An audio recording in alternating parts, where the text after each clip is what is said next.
Joining me now for more on this, retired Anne Arundel County Police Commander T.J. Smith and Fraternal Order of Police National Vice President Joe Gamadi. T.J., let's start with you. What does this mean for policing and for public safety? Some call it worrisome. What do you think?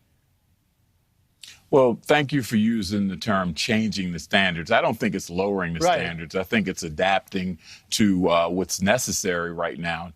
And really what is necessary in policing is an abundance of common sense and practical application in the police training academy. And that can't be taught sitting in a classroom and getting a college degree. Although I think it's necessary, and over the course of my career, I was able to earn 2 master's degrees, and that helped me as I climbed the ladder. I think when you're going into entry-level, boots on the ground, the abundance of common sense, boots on the ground training in the academy is what's necessary. And English classes, learning how to properly formulate sentences when you're writing a police report are pertinent skills that are necessary. Joe, what do you make of this? Because TJ brings up a good point. We talked about it in our afternoon meeting today about the difference between lowering the standards and just what sort of comes along with that and changing or easing the standards. But to be a recruit, do you think you need a college degree? And the other thing, I guess, is some of these cities are not allowing for low-level drug offenses. If you've had one, you couldn't be a recruit before. Now you could. These good moves, in your opinion? Well, I think it's important to highlight just how bad the recruitment crisis really is. In Chicago, applications are down 82%. In New Jersey, they're down 90%. If you look at Colorado, they just did a study. 70% of agencies said their recruitment is in the tank. And if you combine that with retirements being up 45% and resignations up 20% nationwide, you realize our profession is dying. So there has to be some sort of changes that are going on, but it goes much deeper just than college. We're talking about lowering standards for previous criminal conduct, for previous drug use. These things need to be looked at very, very carefully. But the fact of the matter is, the qualified, educated people, the exact people that we are trying to look for that are interested in a life of service are voting with their feet because of the anti-police rhetoric.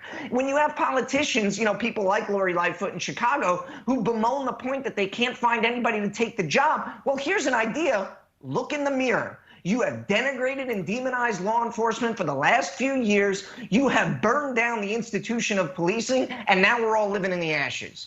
TJ, there's a lot to consume there, but there is certainly the point that this is a difficult job that not many people understandably want to do. How do you change that?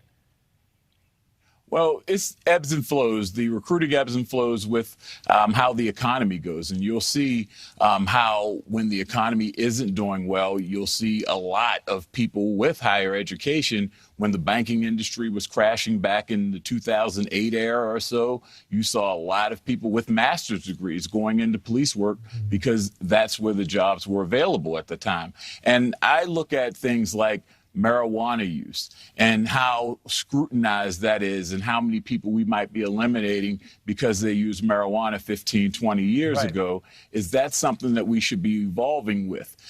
In Maryland, for instance, the governor just dropped college education for a lot of state jobs. We're evolving with the times because there are qualified people who weren't able to afford to go that route that we shouldn't be scrutinizing that much, and they can actually do the job. So should the profession be looking at that and not bypassing those people? Gotcha. And we're going to have to do that if we want to keep boots on the ground. Joe, I want to get you quickly. I only have 10 seconds left. Need you to stick to it. Does this crime spike that we're seeing turn around before we get more officers on the street? I don't see this crime spike turning around until we stop these woke policies that are letting repeat offenders out over and over and over again. We have to stop violent crime in our communities, and the only way we do that is by throwing the book at them. Retired Anne Arundel County Police Commander T.J. Smith and Fraternal Order of Police National Vice President Joe Gamadi. Thank you both for the time. Thank you. Now this. Thank you. Thank you for watching. Click the red subscribe button below so you can get more of NewsNation's fact-driven, unbiased coverage.